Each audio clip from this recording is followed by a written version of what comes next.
In the Nigeria I shall have the honor and privilege to lead from May 29th, workers will have more than a minimum wage. You will have a living wage to have a decent life and provide for your families.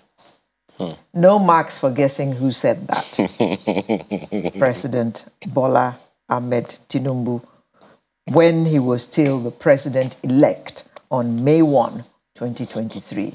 He actually said those words. Currently, we operate the national minimum wage structure, and the current minimum wage is 30,000 naira for federal and states, and this was approved in 2019 following the passage of the minimum wage bill by the National Assembly. To look at this matter of a living wage with us this morning, it's my pleasure to welcome Dr. Tokwe Fashua, an economist who joins us from our studio in Abuja. Good morning, Dr. Fashua. Good to have you with us. Good morning, madam. And via Zoom, we have the head, Department of Sociology, Ahmadu Bello University, Zaria, Dr. Mohammed Bashir Abubakar. Good morning. Good morning. Thank you for being with us. And we also have the Executive Director, Nigerian Network of NGOs, Mr. Oluseyi Oyebisi. Good morning. Good morning, and thanks for having me. Thank you. Let me start with you, Dr. Fashua. The president has promised a living wage so that Nigerians can have a decent life and provide for their families. So the labor unions, they have been up in arms, understandably, since the subsidy was removed. And one of the things they're talking about is this matter of minimum wage. And in their proposal, I think the figure they have down is 200,000 naira. What are your thoughts about a living wage for Nigerians? Thank you very much. So when you talk about living wage, it's more comprehensive. It takes a few more factors. For example, you want to say that on behalf of Nigerians, you will also try and hold down inflation so that whatever it is they're earning will not be eroded. Because like they say, some people say, my pay does not even, my take-home pay does not take me home. Maybe meaning that it probably ends in the bus stop, near the office and so on. So to pay, it's a very, very great ideal to tell Nigerians that, look, I want to pay you guys a living wage, Now, that means that even the lowest earning person will be able to survive and, survive adequately well, which is great, So it's something that we should hold the president to his words and also wait for him to roll out the raft of initiatives that will make the lives of Nigerians easier. I've been hammering on lately about the need for inflation management beyond just increasing interest rate. The only thing we've ever done of late in terms of trying to force down inflation is to increase interest rate, which has gone up to 18.5%, the monetary policy reference rate, meaning that lending rates in bank will probably start from about 24-25% for companies, the large companies who can twist the banks. But for normal companies, you probably will be seeing 35%, and in some instances, 40-45%. Take it or leave it. And no company can survive at that level, meaning that the rise of interest rate is also curbing productivity and economic growth at that level. So it's good. We are going to hold the president to it. It's going to take a lot more, even beyond merely paying salaries as well, in order to pay a living wage, meaning that the cost of moving around, the cost of living in general, must be held down somehow for the people, maybe by provision of more infrastructure in the economy and so on and so forth. However, I must say that the request for 200,000 minimum wage is alarming. It's really alarming. And if you do that, it's going to spur further inflation and make everybody get worse. We'll get to what you would consider reasonable minimum wage in a bit, but let's also take the perspectives of our other guests. Dr. Abubakar, thank you again for joining us this morning. In the light of what the president said on the 1st of May, which was Workers' Day, by the way, promising living wage, as those who are probably hearing that for the very first time in their lives, you know, living wage as opposed to minimum wage. Your thoughts on that, particularly in the light of the realities of the generality of our people, and in the light of the alarming poverty figures from that data of last year? Yeah, thank you again for having me. When you mention living rate, this simply means someone can go to work comfortably and work and come down home without too much stress. Not only what we fail, our leaders or policy makers fail to understand is that most Nigerians are not civil servants. There were poverty alleviation programs that were social in nature, but unfortunately, their own implementation is a serious problem. Now, like the labor leaders said, 200,000. Everybody knows it's outrageous, but they must mention that for someone to be in work. I was discussing with my one of the junior staff in my department. When he told me where he lives, I realized that 100,000 at this particular time will not take him home and live in a decent, let's just say, decent life. Yeah. Because no, comfortability is a relative term. We rather use decent living. And I now realize that 100,000 will not take him home, will not allow him to live decently. So I think there should be a total overhaul of method of alleviating poverty in a social way to reduce poverty rate generally. That's the aim of the poverty alleviation program, where you alleviate poverty. But salary mustn't be so high as they mentioned, because they knew there are too much. We have a lot of burdens as civil servant, and they knew until and unless you pay that 200,000, they can't cut up for other ones. But if others benefit from other social networks, social poverty alleviation programs, and I'm sure with little money, people can live decently.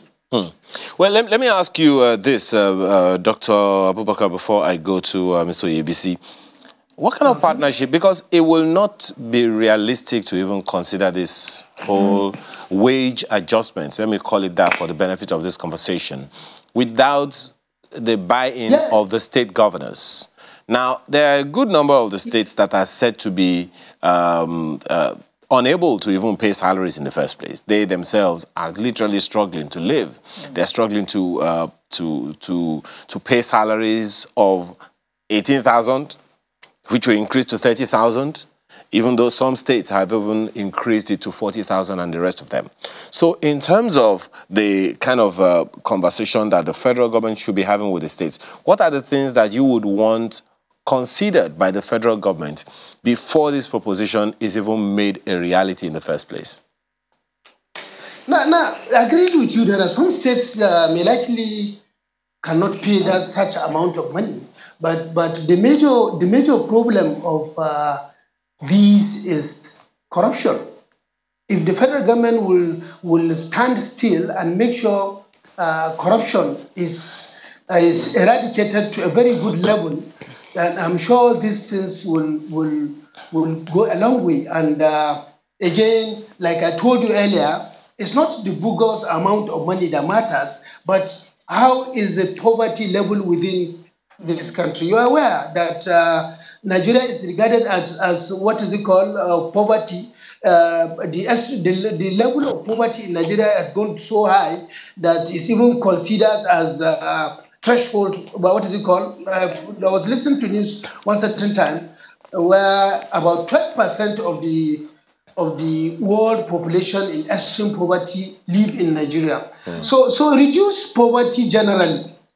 Okay. There were a lot of poverty programs in Nigeria since the era of Obasanjo when he was military governor, military president, down to the present cash transfer. All of them are not done as it's supposed to be.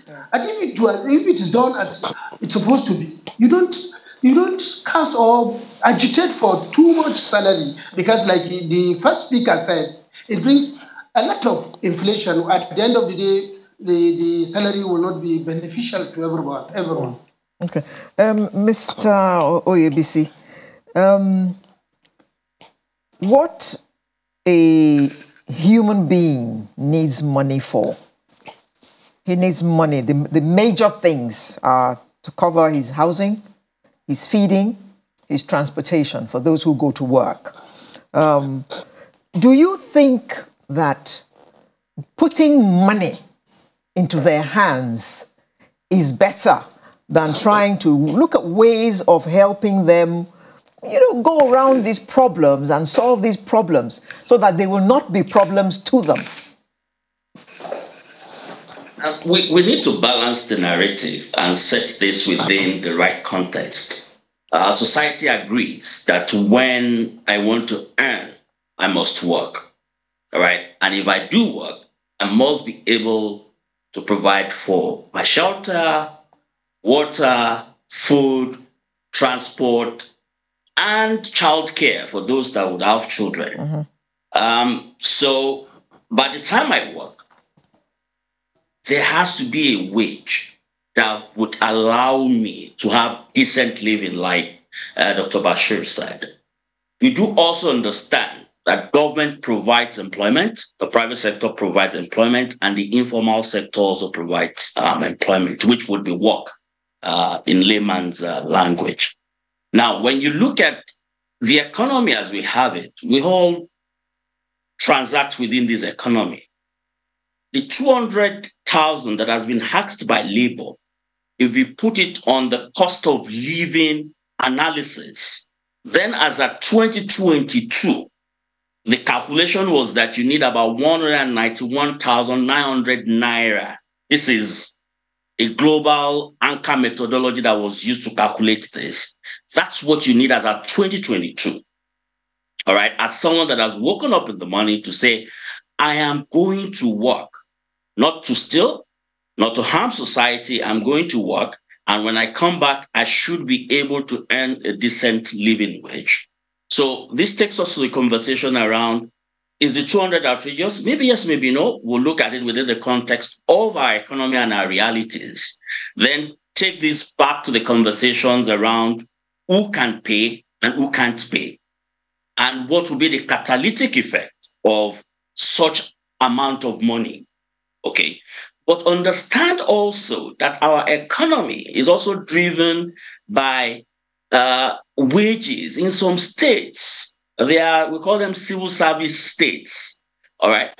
You can't move the economy without money circulating from civil servants. They pay their rents, they pay school fee, they buy sachet water, they go to the car wash to wash their cars, and that's how they've been able to use that money to run the economy. All right. Of course, going to Dr. Fasua's conversation around inflation, you now have to think about that as well. Because the moment you have that 200,000 naira as the living wage, we're not even saying it's minimum wage anymore, it's the living wage, then the man or the woman in the local market increases the price of food. Your landlord also says, now you guys are earning more, they increase house rent. So how do we bring some level of price control into the conversation? How do we also have social protection systems for those that do not have employment? And that's where, one is grateful that we now have the social investment law recently passed. How do we implement it such that those that would not be able to afford this decent living that we're talking about, they can also, benefit from such systems that Dr. Bashir is talking about, the poverty alleviation bit. We must also now start thinking, and this is going to be a long journey. The conversation between labor, businesses, and government must now start And it's good. Let's also commend President Tinubu for starting that, to say, yes, it will now be living wage. And I do hope that government now understands what living wage means. Because if we're going to do that true calculation, then maybe it's even more than 200,000 naira.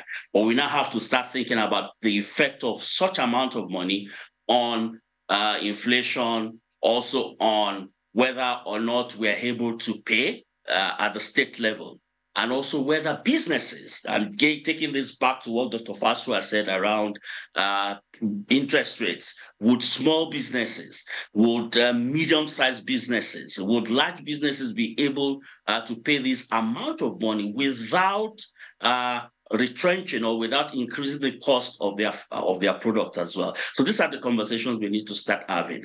But is the 200,000 naira a good way to start? I do think it's a good way to start. Okay, Dr. Fashra, you spoke about inflation earlier. Of course, we all remember Udoji and all that. You know, in those, as soon as you increase salaries, prices just tend to shoot up. And then inflation chews all the money that you've just been given. So should we not concentrate, therefore, on giving what I call social safety nets to workers, so that it's not just about giving them money, because when you give them money, inflation takes it all up.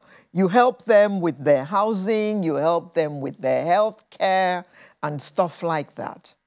Should we not concentrate more on those? Well, everything has to make it to the table, like Mr. Yebisi said. Everything. Look, running a country and achieving development is not an easy affair. It's a very complex affair, and everybody must chip in and speak up. If Labour is asking for 200,000, in fact, what they're asking for is not the living wage, they're asking for minimum, which begins to scare people like us who are entrepreneurs on the streets. Yep.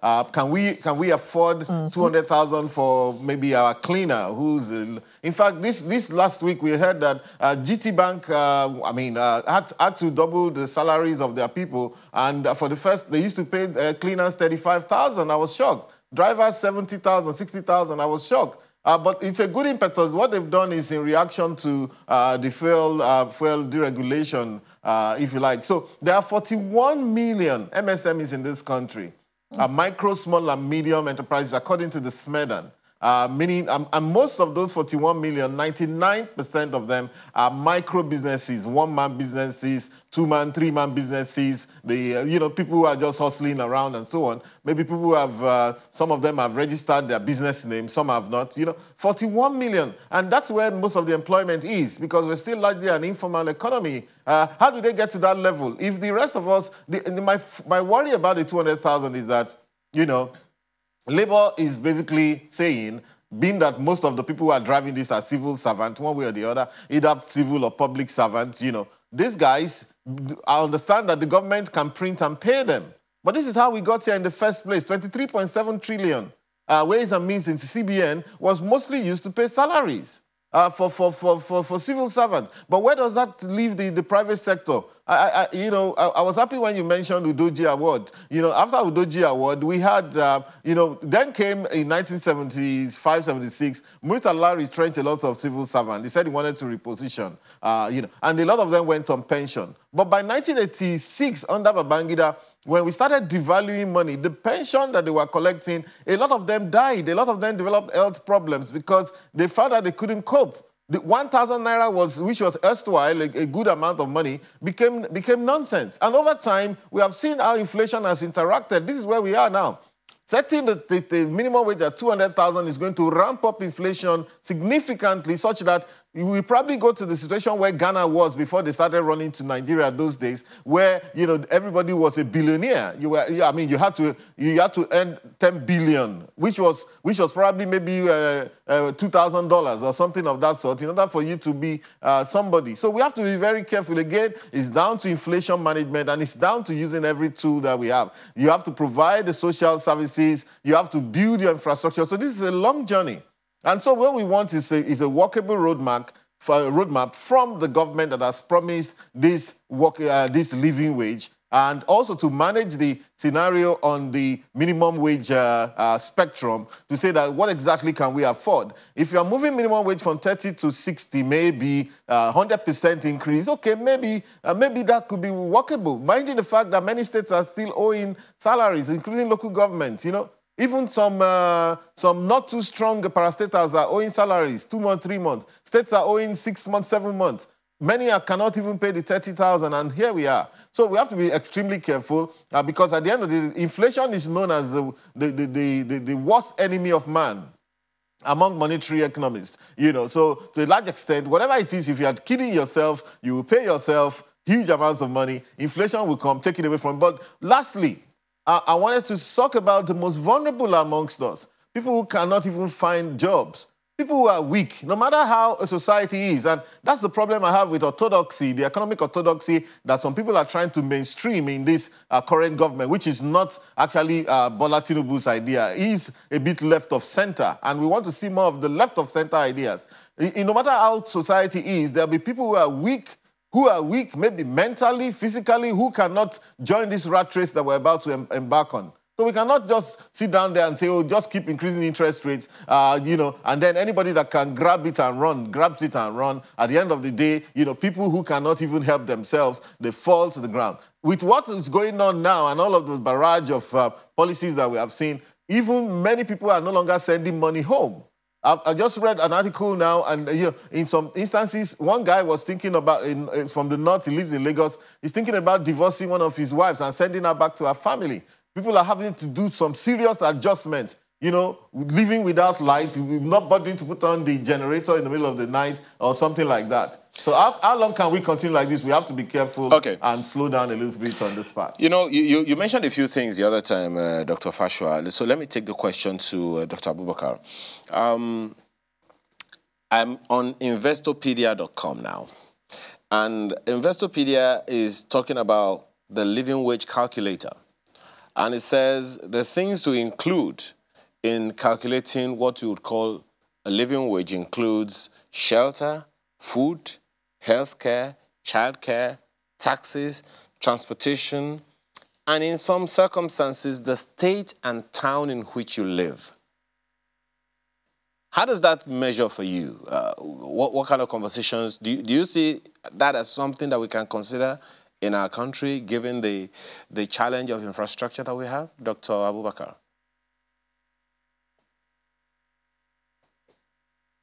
I think you're on mute. Please unmute your mic.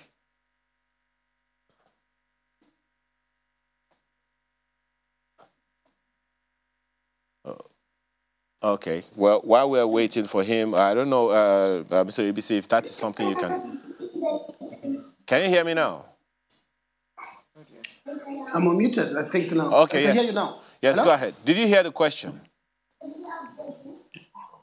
Did you get the question? Are you hearing me? I can hear you. Can you hear me? Hello? Yes. Okay. Clear now. Did you get the question? Yeah. No. Okay. What was the question? You said... The question that I asked was, Investopedia.com defines, mentions some criteria. Okay, I think there's some noise in your environment there. If you can relocate. So Investopedia is saying that a living wage, that in order to calculate it, you need to determine the cost of shelter, food, healthcare, childcare, taxes, transportation, including the state and town in which you live. Do you see that as something that will help us in coming to a reasonable living wage? Yeah. Usually that is what should be taken into cognizance when you want to calculate the living wage or decent life. You say, like my other speaker is speaking about inflation and so on and so forth. I know quite sure there must be inflation. There will be inflation if all these are calculated. The salary will look kind of too high to other people's understanding. Dr. Abubakar, the question I'm trying to ask you is, wouldn't that mean that there will be different living wages for different people in the different parts of the country. Yeah, exactly. It is. In most countries in the developed world, you don't have a uniform living rate. You can't expect me living. I'm living in a Sokoto where there are the income and others there. The living standard is low there, and compare it with Port Harcourt or Lagos and so on and so forth, or Abuja to be precise. I was with someone yesterday. He came to Kaduna, and I took him to a hotel of 5,000 naira, and the hotel was okay. He was so surprised. This will never happen. And he don't think there will be this type of hotel in Abuja, and you see, those things have to be into consideration if you want to explain clearly living wage. Yeah, it's a very good thing to put into consideration, because 10,000 in a different society may not take you up to that of a different society. So salary have to be relative. Okay. Well, let me ask Mr. ABC, that same question, but put in this light. On the one hand, the government is looking at ensuring that we either transit from petroleum, the PMS, to CNG for our vehicles, or for those who may want to, retain PMS as the energy source with which they power their cars. Now, put this living wage conversation per the location, the place where you're, state or town where you are living, in the light of energy costs. What do you see happening in the various states? So Go ahead. In the light of this, again, this is the sense we're getting. And that's why you would hear what we call people moving from one state to another, okay, because of the ease and cost of living. I don't necessarily have to live in Abuja if I don't have business stay in Abuja. I might come to stay in Osogbo or Ibadan, where, cost of living is relatively cheaper. So this is what we'll start getting when we get that sense right as to that calculation, and also seeing how best we can now start adjusting to the realities that we have found ourselves. In Ibadan, cost of fuel is 520, I guess. Maybe in Abuja it's 530. The prices are different. You have to bring that calculation as well, because people must transport themselves to work. And there's the sociology of this. Even if the economics is not right at the moment, let's look at the sociology. I must live somewhere. I can't stay on the street. If I stay on the street, government will send me packing. I'll be called a tout. I must feed myself, all right? I must put on clothes, all right? I must, if I have a child or children, I must be able to pay their school fee, all right? That is if they are going to private school. And this, again, then brings the conversation around what's happening to our public schools, all right? Now, there are some things that we also neglect. School uniforms, they are part of the calculations that you must bring into the conversation. Shoes, all right? And the fact that the child may want to celebrate their birthdays, all of this also comes within the cost of living calculations, all right? Because these are costs to me. Now, when you look at this, then the transportation, whether I'm going by public transport or I'm driving myself, if I need to get buy fuel, plus also issues around energy. Whether, again, I'm powering my generator or I am using any of the BDCs or PHCN or NEPA for lack of, for us to get the better understanding of this. One of these has to come in. And you have said I must work 8 to 5. All right? So it means that by the time I finish my work for that day, and over the course of 22, 23, 25 working days, I must have that cost that would help me to pay all of these bills in a month. That's the sociology of it. Now, the economics of it is now where the likes of Dr. Fasua will now tell us that when you put too much this kind of money into the economy, this is what the problem would be. Then inflation management comes in. Now, as a businessman or as an employer, I then have the concern to say, what are we producing? That you are now telling me to pay 200,000 naira. How? then we have to deal with those conversations as well. Now it then comes to those in the informal market or your landlord that would then say, oh, guy, you now earn more. If I do a calculation of your salary, 200 times 12, that's about maybe 3.6 million. My mathematics is bad, but just for the purposes of conversation. Then you must pay this XYZ amount. So even across the states where you expect the living expenses to be low, don't be surprised that rent will then go up and then make that gains or those monies you said you are paying to be a bit also not living wage or decent living anymore, because rent just go up. And once rent goes up, you have to manage food inflation.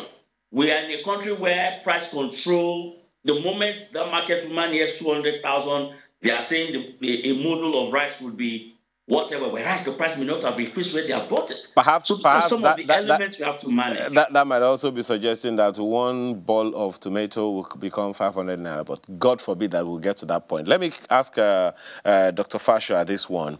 I just received a message from someone who is looking at this issue the same way you're looking at it.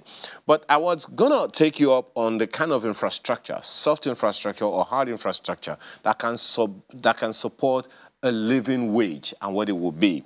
These are some of the points raised. Aggressive pursuit of health insurance for all strata, affordable housing, massive social housing, compensation mechanisms for transportation to reduce impact on fuel subsidy removal. More critically, bring down food-induced inflation and manage inflation overall. Do you see these as sufficient propositions? If you do, what must be done to ensure that these are not only started, but sustained, so that this living wage can actually keep people living? Absolutely. Thank you very much. And I do agree with what that person has said. Nigeria is a huge lacuna of all of these things. I was in Kenya about 3 weeks ago. I saw in Nairobi a deliberate attempt at, some sort of housing, public housing system, mostly driven by the private sector. If you went to China, the same thing in there, what they call targeted poverty eradication. The first thing they target is housing for the people. And just this morning, I made a comment on my Facebook page. Someone was showing Ibadan, where Mr. ABC stays, but some parts of Ibadan, the traditional side, and all these mud houses, with the brown roofs, a lot of them are falling where they stand.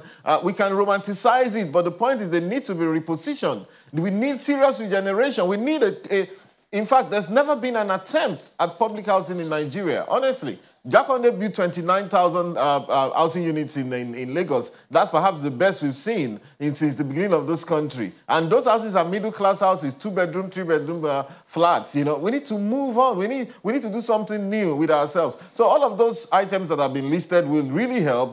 Think about housing, think about social services, think about health systems, whether health insurance that can capacitate the primary health centers. So that, I think they have something like that in Rwanda. Pay a token. Everybody just pays a token, and that allows you to be able to walk to any hospital at any point in time to get some sort of treatment. Apart from more complicated cases. So that's it. But I wanted to remind us that look, the issue still remains. When you look at the sociological aspect, I'm a bit worried whether we're asking our people to become a bit entitled. A minimum wage, meaning that that's what you pay for the least worker amongst us. Does it actually have to entitle someone to the best standard of living in terms of health, in terms of housing, in terms of what does it entitle them to? So the sociological aspect is a bit problematic for me, and it's something we need to manage the optics and manage the perception immediately. Dr. Fasha, to say, okay, this is what we can Dr. do. Fasha, so it sounds to me, between minimum just a second, if you can hear minimum me. and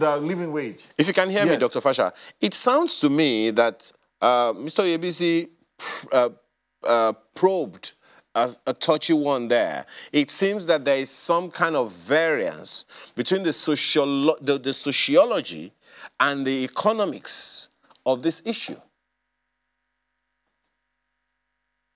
Absolutely. That's exactly what I'm trying to address, because the sociology is more in terms of the psychological needs of man, in terms of the Maslow's hierarchy of where am I.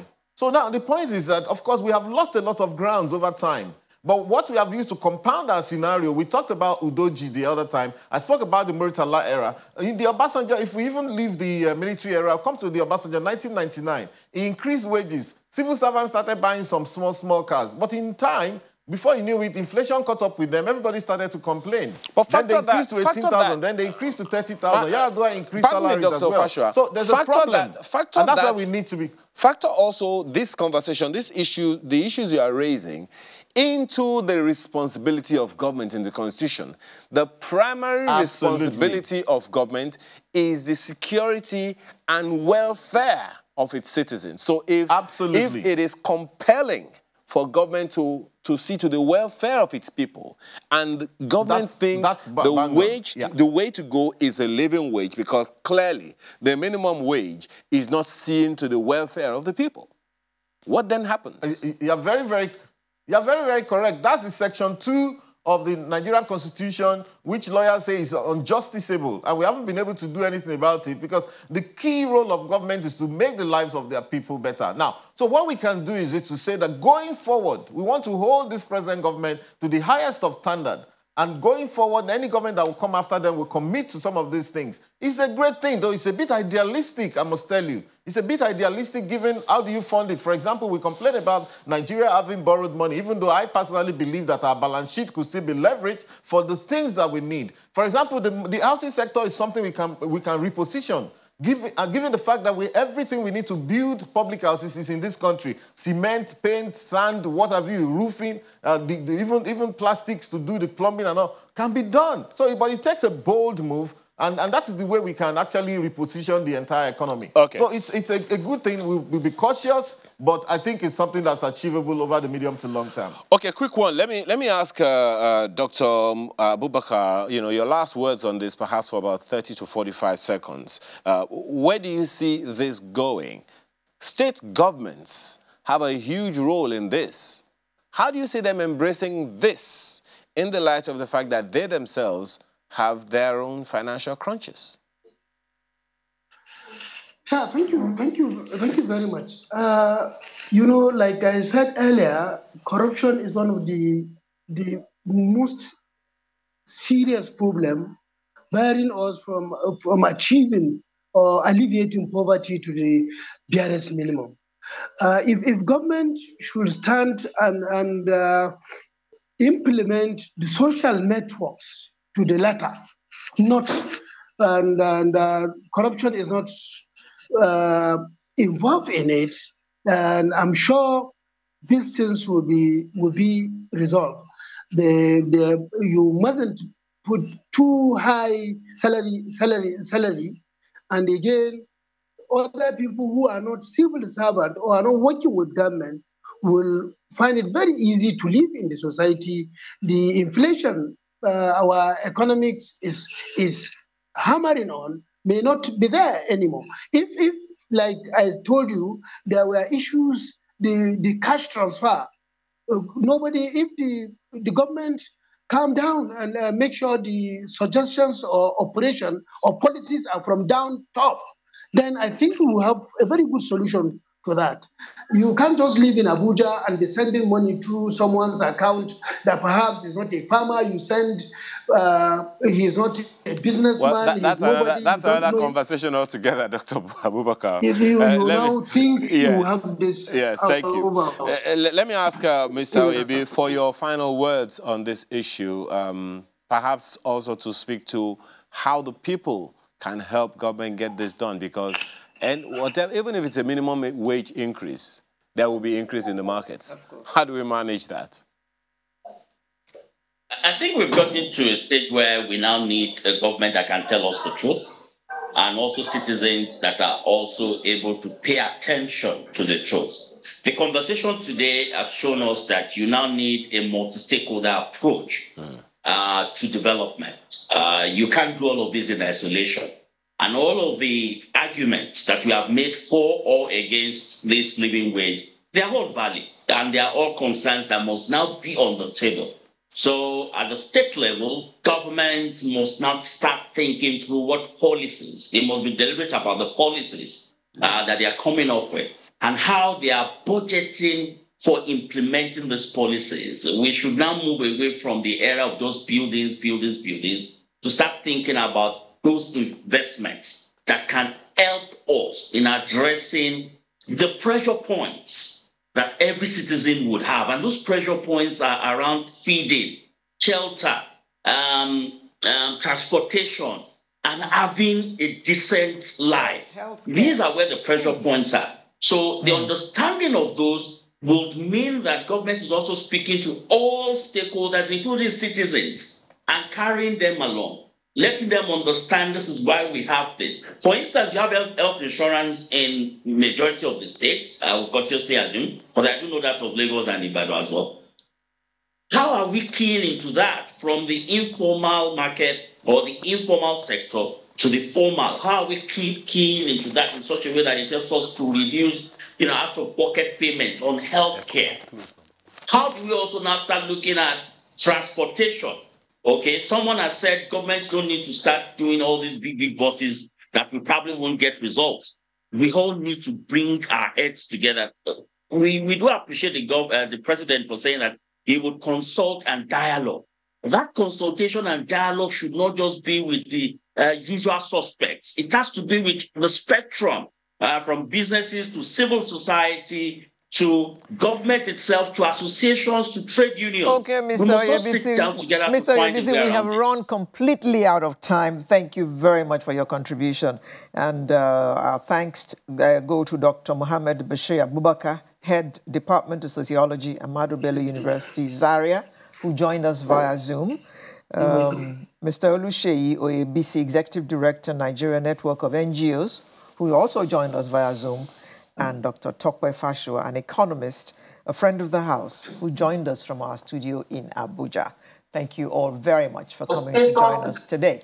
You've made it clear to us that a living wage in Lagos is not necessarily a living wage in Benin or in Sokoto. Maybe a living wage in Lagos would be a prosperity wage in somewhere else. Thank you very much for joining us this morning. Sunrise will return in just a moment with another very interesting conversation. Do join us.